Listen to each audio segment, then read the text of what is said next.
The scheme is the first of its kind in the Caribbean community.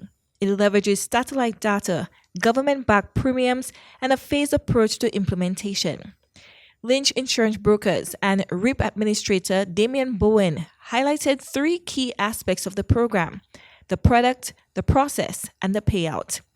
He first shared that the program was initiated on July 26th of last year. Bowen stated that if the approach proves successful, the ultimate goal is to transfer all risks to the private sector, with farmers bearing the associated costs. And we believe that by doing that and by weaning and them having an understanding, if they have to just put $10 a month and start and create that situation, our goal is that by year 4 or 5, the government would have facilitated. That's what government's supposed to do, facilitate. And we want to help the government facilitate that transfer of risk strictly into the private sector. He later elaborated on the program and the payment process. And as you can see from this chart, the program basically, as we are here now with the member nations in Lucia, providing the needs for the consortium, we developed the mechanism. They paid the premium to the insurance company. That's GK, Roger with his hand there looking, he's the man with the money. If you want to know who has the money, that's the guy, not me. And then when it is time to make the payment, we would pay, the payment is triggered back to the government, who would then have the liquidity for distribution among the farming community. Bowen mentioned that 2 enrollment solutions are under consideration, as the final enrollment procedure for farmers has yet to be determined.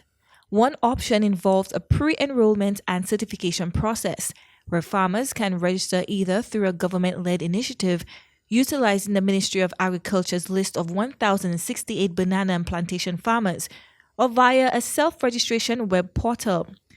The second option is a post-event model, allowing farmers to participate directly through digital tools or with government facilitation following a disaster.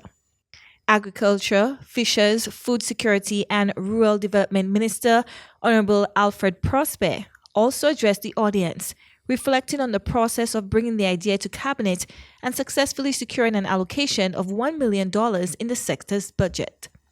And I remember clearly the conclusion was that every Minister for Agriculture that was present, and correct me if I'm wrong, that we would go to our Prime Minister and ensure that we request $1 million EC dollars to start with. I remember clearly. And then I went down and I said, how am I going to approach my cabinet to get this? And luckily, in 2024, an amount of $1 million EC dollars was made available in the budget allocation for agricultural insurance. Prime Minister Honorable Philip J. Pierre was also present, highlighting that the current insurance landscape in the region is in a perilous state due to the increasing frequency of climate-related events. It's very difficult to get insurance coverage, very difficult. I know the hotels suffer from that problem, and the premiums, and if you look at the figures in St. Lucia, the premiums are rising all the time. So I want to, so that risk is shared by the government and the insurance company. So it's a mark of confidence that the insurance company have come together with a strategic alliance and to get to prepare and to have an insurance product for the farmers of St. Lucia.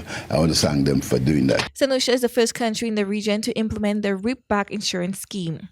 Other nations, including Dominica, St. Kitts, Antigua, Jamaica, Trinidad and Tobago, Barbados, and the Bahamas, have recently begun expressing interest in joining the program.